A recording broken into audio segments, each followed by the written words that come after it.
Seri membaca Alkitab.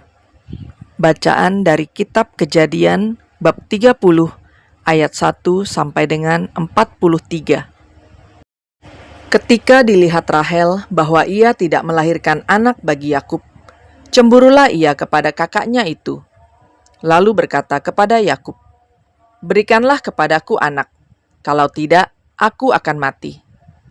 Maka bangkitlah amarah Yakub terhadap Rahel, dan ia berkata, "Akukah pengganti Allah yang telah menghalangi engkau mengandung?" Kata Rahel, "Ini Bilha, budakku perempuan. Hampirilah dia, supaya ia melahirkan anak di pangkuanku, dan supaya oleh dia aku pun mempunyai keturunan." Maka diberikannya Bilha, budaknya itu, kepada Yakub menjadi istrinya, dan Yakub menghampiri budak itu. Bilha mengandung, lalu melahirkan seorang anak laki-laki bagi Yakub. Berkatalah Rahel, "Allah telah memberikan keadilan kepadaku, juga telah didengarkannya permohonanku, dan diberikannya kepadaku seorang anak laki-laki. Itulah sebabnya ia menamai anak itu Dan. Mengandung pulalah Bilha, budak perempuan Rahel, lalu melahirkan anak laki-laki yang kedua bagi Yakub. Berkatalah Rahel, "Aku telah sangat hebat bergulat dengan kakakku, dan aku pun menang." Maka ia menamai anak itu Naftali. Ketika dilihat Lea bahwa ia tidak melahirkan lagi, diambilnyalah Zilpa, budaknya perempuan, dan diberikannya kepada Yakub menjadi istrinya. Dan Zilpa, budak perempuan Lea, melahirkan seorang anak laki-laki bagi Yakub. Berkatalah Lea, "Mujur telah datang." Maka ia menamai anak itu Gad. Dan Zilpa, budak perempuan Lea, melahirkan anak laki-laki yang kedua bagi Yakub. Berkatalah Lea, "Aku ini berbahagia. Tentulah perempuan-perempuan akan menyebutkan aku berbahagia." Maka ia menamai anak itu Asher. Ketika Ruben pada musim menuai gandum pergi berjalan-jalan, didapatinyalah di padang buah dudaim. Lalu dibawanya kepada Lea ibunya. Kata Rahel kepada Lea, "Berilah aku beberapa buah dudaim yang didapat oleh anakmu itu." Jawab Lea kepadanya, "Apakah belum cukup bagimu mengambil suamiku? Sekarang pula mau mengambil lagi buah dudaim anakku?" Kata Rahel, "Kalau begitu, biarlah ia tidur dengan engkau pada malam ini, sebagai ganti buah dudaim anakmu itu." Ketika Yakub pada waktu petang datang dari padang, pergilah Lea mendapatkannya, sambil berkata, "Engkau harus singgah kepadaku malam ini, sebab memang engkau telah kusewa dengan buah dudaim anakku." Sebab itu, tidurlah Yakub dengan Lea pada malam itu. Lalu Allah mendengarkan permohonan Lea. Lea mengandung dan melahirkan anak laki-laki yang kelima bagi Yakub. Lalu kata Lea, "Allah telah memberi upahku, karena aku telah memberi budakku perempuan kepada suamiku." Maka ia menamai anak itu Isakar. Kemudian Lea mengandung pula dan melahirkan anak laki-laki yang keenam bagi Yakub. Berkatalah Lea, "Allah telah memberikan hadiah yang indah kepadaku. Sekali ini suamiku akan tinggal bersama-sama dengan aku, karena aku telah melahirkan 6 orang anak laki-laki baginya." Maka ia menamai anak itu Zebulon. Sesudah itu ia melahirkan seorang anak perempuan dan menamai anak itu Dina. Lalu ingatlah Allah akan Rahel. Allah mendengarkan permohonannya serta membuka kandungannya. Maka mengandunglah Rahel dan melahirkan seorang anak laki-laki. Berkatalah ia, "Allah telah menghapuskan aibku."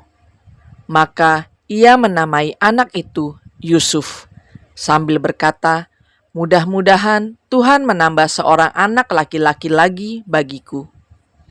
Setelah Rahel melahirkan Yusuf, berkatalah Yakub kepada Laban, "Izinkanlah aku pergi, supaya aku pulang ke tempat kelahiranku dan ke negeriku.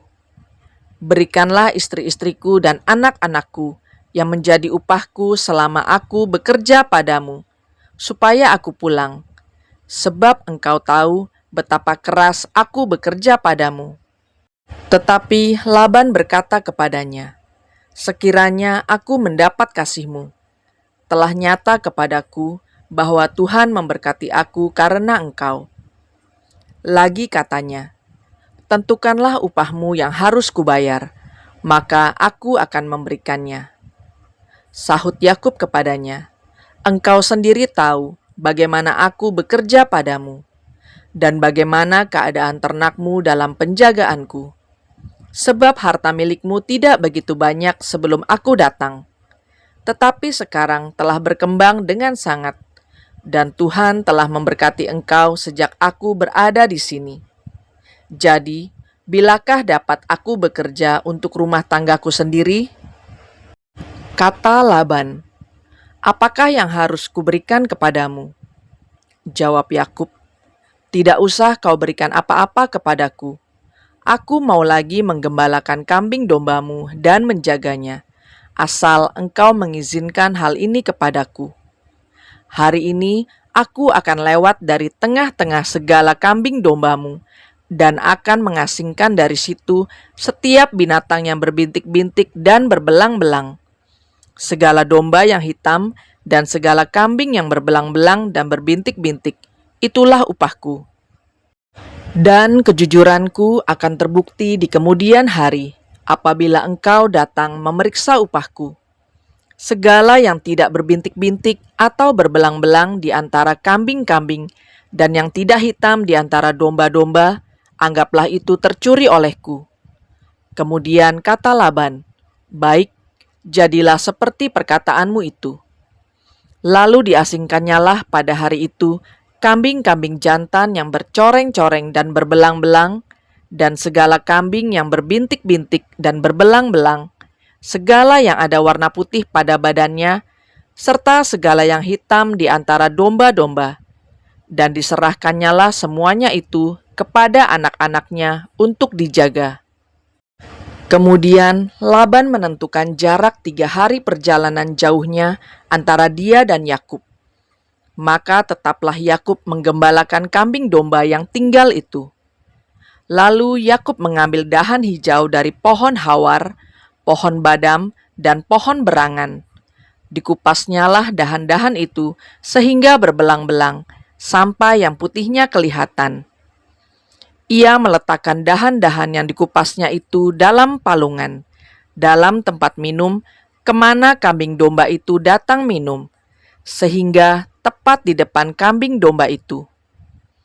Adapun kambing domba itu suka berkelamin pada waktu datang minum.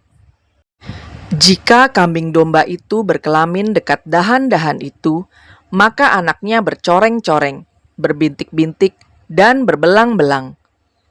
Kemudian Yakub memisahkan domba-domba itu, dihadapkannya kepala-kepala kambing domba itu kepada yang bercoreng-coreng dan kepada segala yang hitam di antara kambing domba Laban.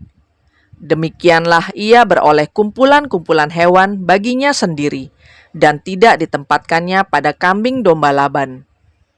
Dan setiap kali apabila berkelamin kambing domba yang kuat, maka Yakub meletakkan dahan-dahan itu ke dalam palungan di depan mata kambing domba itu, supaya berkelamin dekat dahan-dahan itu.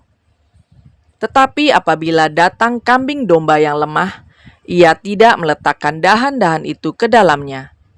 Jadi hewan yang lemah untuk Laban, dan yang kuat untuk Yakub. Maka sangatlah bertambah-tambah harta Yakub, dan ia mempunyai banyak kambing domba, budak perempuan dan laki-laki, unta dan keledai. Demikianlah sabda Tuhan.